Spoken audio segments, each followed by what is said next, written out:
melanjutkan part selanjutnya dari film Donghua yang berjudul Battle Through the Heaven. Noba mengingatkan sekali lagi ya bahwa konten ini full spoiler. Tanpa lama-lama lagi, yuk langsung aja kita masuk ke isi ceritanya.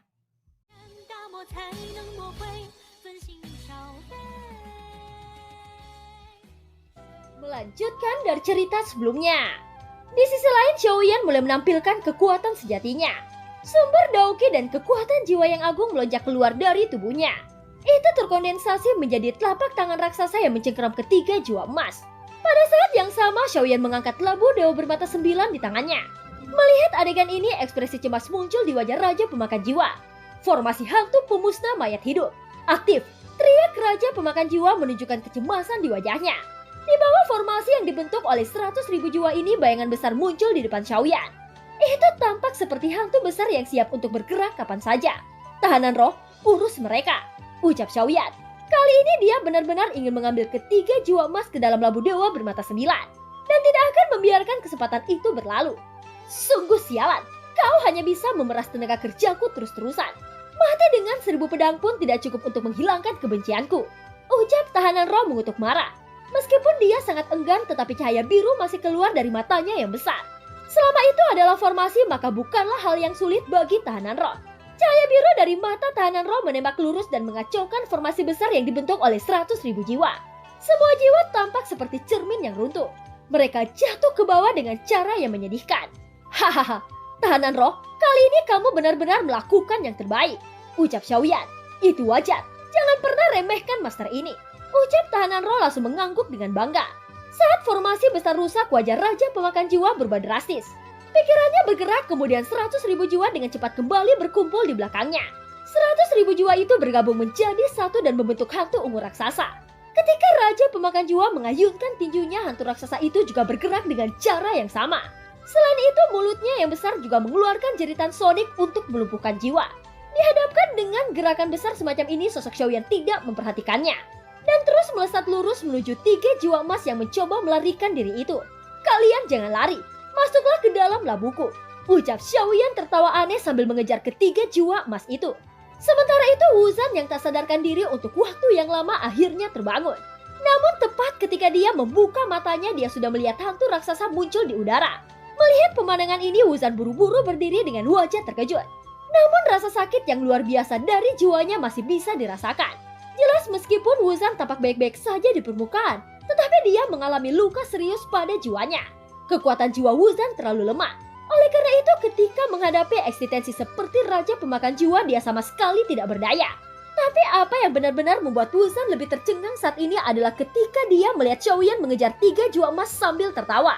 Jangan lari, kalian jangan lari. Labu dewaku memiliki dimensi seperti surga. Kalian akan nyaman di dalamnya. Silahkan masuk dan lihat sendiri, ucap Xiaoyan terus mengejar 3 jiwa emas dengan tawa aneh. Adapun hantu raksasa itu, Xiaoyan benar-benar mengabaikannya. Hanya ketika tinju raksasa itu sudah sangat dekat dengannya, Xiaoyan juga mengangkat satu tinjunya ke atas. Saat tinju hantu yang 100 kali lebih besar bertabrakan, ledakan keras langsung bergema di tempat itu. Jeritan jiwa yang tak terhitung jumlahnya terpancar dari tangan hantu raksasa ungu. Pemandangan menakjubkan ini benar-benar membuat Wuzan tercengang di kejauhan. Dan serangan dari hantu raksasa masih tidak dapat menghentikan Xiaoyan. Setelah beberapa saat, jiwa emas lainnya ditangkap oleh Xiaoyan. Itu tersedot ke dalam labu dewa bermata 9 Xiaoyan. Ketika melihat adegan ini, wajah mengerikan dari Raja Pemakan Jiwa berubah menjadi pucat. Xiaoyan sudah memutuskan 2 jiwa emas miliknya. Dan sekarang hanya tersisa 2 jiwa emas yang sedang melarikan diri. Xiaoyan masih menyeringai dan kembali mengejar 2 lainnya. Raja Pemakan Jiwa tampaknya tidak memiliki cara untuk mengalahkan Xiaoyan. Harus dikatakan bahwa setiap 1 jiwa emas membutuhkan banyak upayanya. Dan hanya 1 dari sejuta jiwa yang dapat disempurnakan menjadi 1 jiwa emas. Oleh karena itu, jiwa emas ini berisi kekuatan yang kuat. Tetapi sangat disayangkan bahwa itu hanya tak tertandingi bagi eksistensi Derana Dewa Dao. Dan sama sekali tidak berpengaruh pada Xiaoyan yang memiliki tubuh keabadian fisik. Bagaimana ini mungkin? Mengapa orang ini tidak takut pada jiwa emasku? Ucap Raja Pemakan Jiwa, ekspresi suram muncul di wajahnya.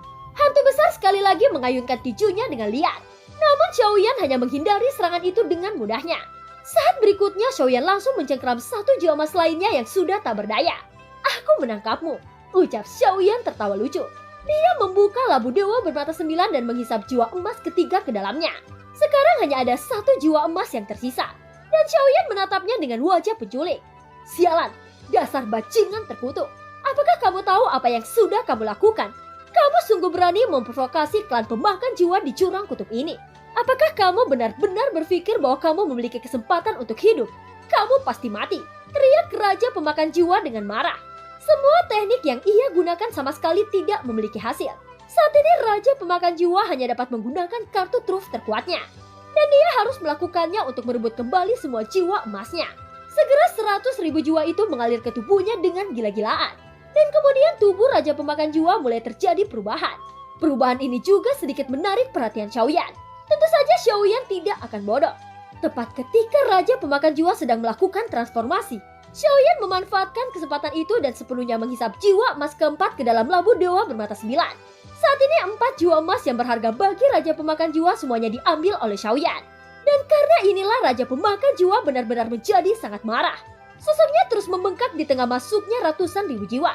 Tubuh asli Raja Pemakan Jiwa terlihat seperti humanoid yang memiliki kaki 1000. Dan mata yang tak terhitung jumlahnya di atas kepalanya. Namun ketika melihatnya dari jarak dekat dapat dipastikan bahwa itu bukanlah mata, tetapi jiwa-jiwa padat yang tak terhitung jumlahnya. Mereka menderita kesakitan seolah-olah mereka berada di dalam api penyucian. Raja Pemakan Jiwa yang berubah menjadi monster berkaki 1000 menatap Xiaoyan. Pada saat berikutnya gelombang suara melengking yang mengerikan keluar dari mulutnya. Itu bukan suara biasa, tetapi suara sonik yang dapat merusak jiwa. Melihat ini Xiaoyan juga segera melepaskan jiwa tingkat domainnya untuk mengisolasi tubuhnya sendiri. Bahkan Wuzan yang berada di kejauhan masih terpengaruh oleh suara itu. Dia memutar matanya dan jatuh tak sadarkan diri lagi. Adapun kelinci Bingyun telinganya terkulai ke bawah. Meskipun wajahnya mengungkapkan rasa sakit yang hebat tetapi dia masih bisa menahannya. Xiaoyan memandangi Raja Jiwa yang penampilannya telah banyak berubah. Seolah-olah dia masih tidak memiliki ancaman di matanya. Apakah benar-benar berguna untuk mengubah bentukmu menjadi seperti ini? Ucap Xiaoyan. Pada saat ini gelombang suara yang mengerikan itu sudah menyelimuti sekitar. Namun sosok Xiaoyan selalu berdiri tegak. Tidak hanya dia tidak terpengaruh oleh suara mengerikan itu. Sebaliknya Xiaoyan mampu melangkah maju. 7 tapak dewa pembunuh. Langkah pertama, langkah kedua, langkah ketiga, langkah keempat. Aktif, teriak Xiaoyan mengambil langkah keempat berturut-turut. Jelas Xiaoyan tidak akan meremehkannya. Kali ini dia langsung menggunakan 7 tapak dewa pembunuh untuk mengakhiri pertempuran. Pada saat ini 4 hantu kental muncul bersama dengan suara gemuruh. Mereka menuju Raja Pemakan Jiwa dengan ganas. Dari kejauhan Raja Jiwa yang telah berubah menjadi monster juga melangkah maju ke depan. Jiwa yang tak terhitung jumlahnya mengaum di atas kepala Raja Pemakan Jiwa. Kemudian bola cahaya hitam terkondensasi di atas jiwa-jiwa yang tak terhitung jumlahnya. Mereka menghadap 4 hantu Xiaoyan yang meraung ke arahnya. Detik berikutnya sinar cahaya hitam itu bergerak membombardir ke 4 hantu Xiaoyan. Dentuman keras terus terdengar. Dan keempat hantu Xiaoyan terhempas ke belakang. Bukankah itu sinar pemusnahan? Ucap terkejut Xiaoyan ketika melihat sinar cahaya hitam itu. Itu karena dia tahu bahwa serangan itu sangat mirip dengan metode yang digunakan oleh para Raja Roh di Istana Surga Manusia. Sepertinya mereka berasal dari garis keturunan yang sama.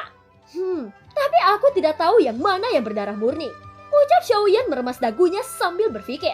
Sementara Xiaoyan masih berpikir, sinar pemusnahan hitam itu kembali menyapu dan mendarat di 4 hantu Xiaoyan.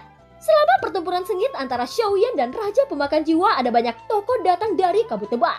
Semua menonton pertempuran dari kejauhan dan mata mereka tertuju pada Xiaoyan dengan terkejut dan takjub. Mereka tidak tahu siapa yang begitu berani datang ke daerah Jurang Kutub untuk menyerang Raja Pemakan Jiwa.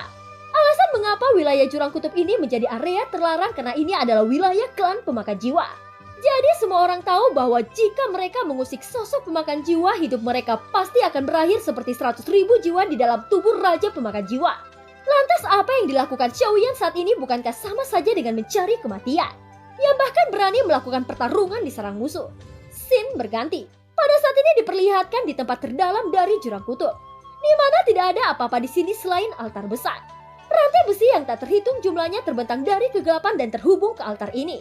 Di dalam altar besar itu terlihat sesosok duduk bersila dengan mata tertutup. Dan sinar cahaya di telapak tangannya berkedip-kedip. Ketika cahaya itu menyala, sosok itu tiba-tiba membuka matanya dengan ganas. Otot-otot wajahnya berkedut dan tampaknya dia dipenuhi kebencian yang kuat.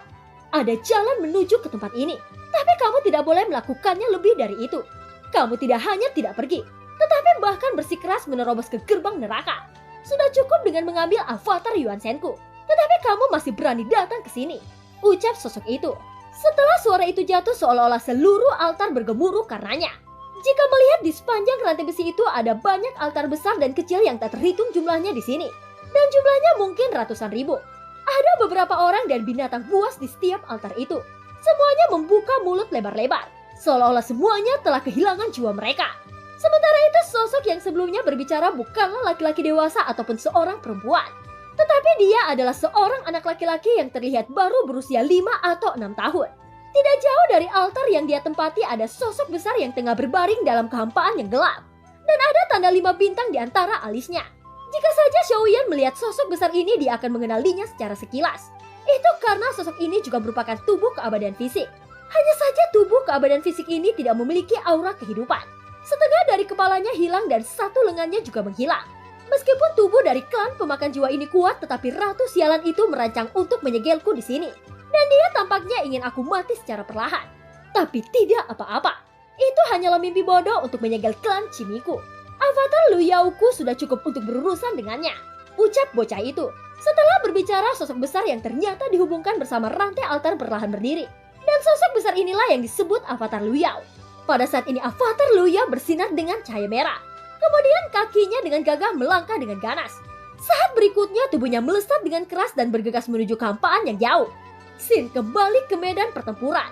Pada saat ini pertempuran antara Xiaoyan dan Raja Pemakan Jiwa juga akan segera berakhir. Xiaoyan meraih Raja Pemakan Jiwa dan dia terus menghancurkannya dengan pukulan. Setiap pukulannya berisi kekuatan jiwa domain dan kekuatan fisik yang kuat dari tubuh Avatar Yuan Shen. Saat ini Raja Pemakan Jiwa sudah tidak memiliki kekuatan untuk melawan. Di bawah tinju Xiaoyan yang sangat kuat itu, tubuh Raja Pemakan Jiwa runtuh dan jiwa yang tak terhitung jumlahnya mulai melarikan diri dari tubuhnya. Melihat ini, Xiaoyan segera mengeluarkan labu dewa bermata 9. Kemarilah semuanya, datanglah padaku. Labu dewa bermata 9 adalah rumah kalian, ucap Xiaoyan dipenuhi antusias. Tetapi tanpa Xiaoyan sadari, setelah dia melap 4 jiwa emas sebelumnya, labu dewa bermata 9 sebenarnya sudah mengalami peningkatan. Dan karakter keempat muncul di benak Xiaoyan. Sosok keempat ini memegang rantai besi berwarna darah. Rantai besi itu melingkari lengannya dan rantai besi itu sepertinya tertanam di dalam daging serta darahnya. Nama dari karakter keempat ini adalah Sue Lingsun. Dengan hanya mendengarkan namanya dan melihat penampilannya, Xiaoyan dapat menyimpulkan bahwa Sue Lingsun sama sekali bukanlah orang baik. Dibandingkan dengan 3 lainnya, Xiaoyan khawatir bahwa Sue Lingsun memiliki keluhan paling banyak. Tetapi selama namanya muncul, itu berarti Xiaoyan dapat memintanya untuk membunuh. Namun Xiaoyan tidak puas dengan hanya hal seperti itu. Jelas dia tidak akan menyia-nyiakan 100.000 jiwa milik Raja Pemakan Jiwa. Ayo semuanya, kalian bisa masuk ke dalam labu dewa bermata 9 ini, ucap Xiaoyan dengan keras. Jika dia bisa melap 100.000 jiwa ini, akan lebih baik lagi untuk mengetahui nama yang kelima. Pada saat ini Raja Pemakan Jiwa tidak mampu lagi mempertahankan 100 jiwanya. Dan dia hanya bisa menyaksikan tanpa daya saat tubuhnya hancur berkeping-keping. Jiwa yang tak terhitung jumlahnya melarikan diri seperti belalang yang melintasi perbatasan. Jika kamu berani membunuhku, maka klan Pemakan Jiwa akan membuatmu mengalami hal yang lebih buruk daripada kematian, ucap suara suram dari Raja Pemakan Jiwa. Tetapi sebelum dia menyelesaikan kalimatnya, Xiaoyan kembali membanting pukulan keras di kepalanya. Baru saat itulah suara Raja Pemakan Jiwa tiba-tiba berhenti.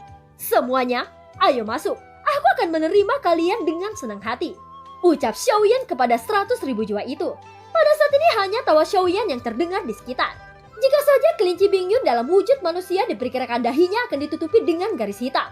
Pertama adalah suara Raja Jiwa yang sebelumnya penuh ancaman, dan dia berakhir dengan memohon belas kasihan. Namun Xiaoyan tidak hanya tidak mengampuninya, tetapi justru dipalus sampai mati oleh Xiaoyan. Pada saat ini pertempuran panjang itu akhirnya sudah berakhir. Namun wajah Xiaoyan saat ini mengungkapkan ketidaksenangan. Aku sudah menangkap 100.000 jiwa.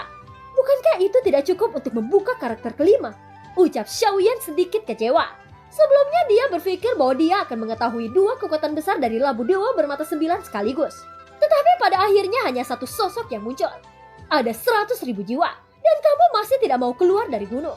Tampaknya yang kelima benar-benar terlalu serakah, ucap Xiaoyan memandang labu dewa bermata 9 dengan bibir cemberut. Tapi untungnya setelah pertarungan ini, Xiaoyan memegang cincin rampasan milik Raja Pemakan Jiwa. Dan ketika dia melihat cincin ini, emosi di hatinya perlahan mereda. Segera setelah itu, kekuatan jiwa Xiaoyan menembus ke dalam cincin itu. Dan dalam sekejap, ekspresi wajah Xiaoyan langsung gembira. 200 miliar pil energi. Hahaha, Aku sudah menduga bahwa hasil kali ini benar-benar menggemukkan. Ucap Xiaoyan, matanya menunjukkan cahaya terang. Ini adalah jumlah yang luar biasa besar. Dan itu adalah jumlah yang cukup untuk membudidayakan beberapa planet. Xiaoyan sangat puas. Segera dia memasukkan 200 miliar pil energi ke dalam cincin penyimpanannya sendiri. Selain pil energi itu, masih ada banyak keterampilan bertarung serta hal-hal yang berguna di dalam cincin rampasan. Hanya saja Xiaoyan tidak tertarik dengan keterampilan bertarung ini. Tepat ketika Xiaoyan mengobrak-ngabrik seluruh cincin itu, tiba-tiba saja dia merasakan aura aneh di dalamnya. Segera kilatan cahaya menyebar di tangan Xiaoyan dan sebuah botol giok muncul di tangannya. Ini adalah... Ucap Xiaoyan, ekspresi serius muncul di wajahnya. Dia membuka botol giok itu dan melihat setetes esensi darah emas di dalamnya. Darah keabadian fisik, ucap terkejut Xiaoyan.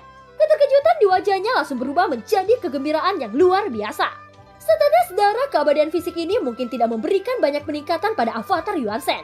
Tetapi dengan kemunculan darah keabadian fisik ini, itu berarti membuktikan bahwa sosok keabadian fisik yang dicari Xiaoyan benar-benar ada di dalam jurang kutub. Setelah Xiaoyan mengetahui hal ini, dia jadi memiliki kepercayaan diri untuk menjelajah lebih jauh lagi. Xiaoyan dengan hati-hati menyingkirkan darah keabadian fisik itu dan kembali menjelajahi cincin Raja Pemakan Jiwa untuk melihat apakah ada petunjuk lainnya.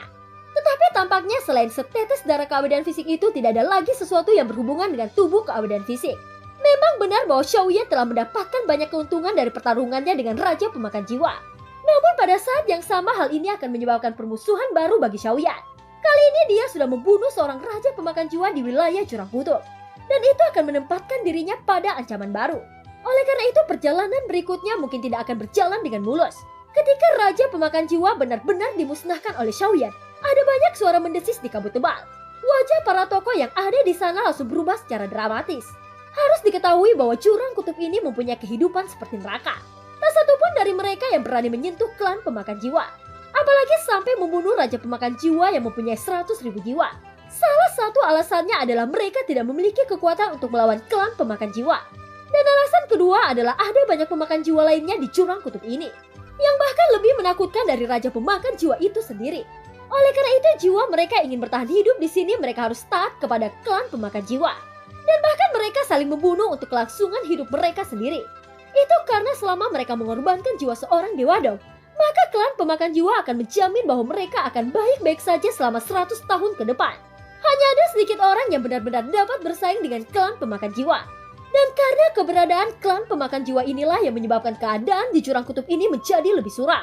Mereka tahu bahwa bukanlah tindakan yang bijaksana untuk memprovokasi klan pemakan jiwa. Pada saat ini, setelah beristirahat beberapa saat, Xiaoyan kembali ke punggung kelinci Bingyun. Adapun Wuzan, dia sudah menerima serangan gelombang kedua dari Raja Pemakan Jiwa. Dan dia saat ini masih tidak sadarkan diri. Sekarang jiwanya benar-benar menderita pukulan serius. Sebenarnya Xiaoyan sudah mengeluarkan beberapa pil untuk menyembuhkan jiwanya. Tetapi karena peringkat pil itu tidak tinggi, maka efek penyembuhannya juga tidak terlalu bagus. Dan pada akhirnya Xiaoyan harus menggunakan kekuatan jiwa domainnya sendiri untuk menghangatkan jiwa Wuzan. Baru saat itulah Wuzan perlahan membuka matanya dengan perlahan. Dan matanya menunjukkan ekspresi kelelahan.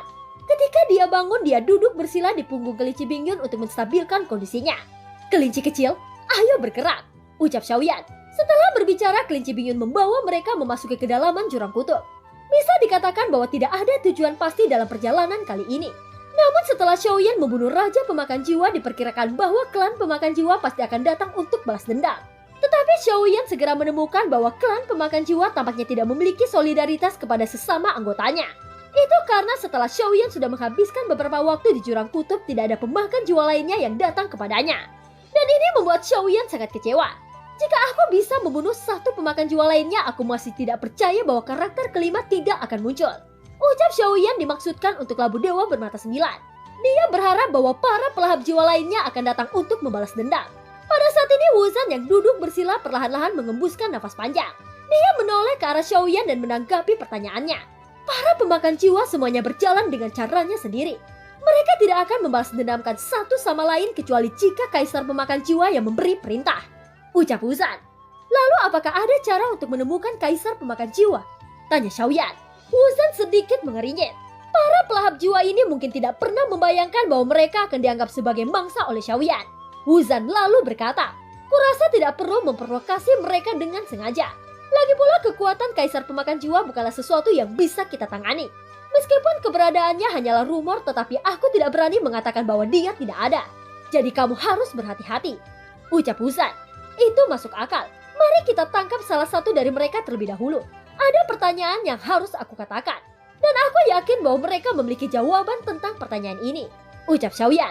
Meskipun klan pemakan jiwa mirip dengan istana surga manusia di dunia sensi, akan tetapi setelah Xiaoyan mempelajarinya lebih lanjut, tampaknya tidak ada hubungan langsung antara klan pemakan jiwa dan istana surga manusia. Ngomong-ngomong, kemana raja pemakan jiwa barusan? Tanya Wuzan. Aku sudah membunuhnya, jawab Xiaoyan dengan datar. Kamu membunuhnya? Jangan bercanda.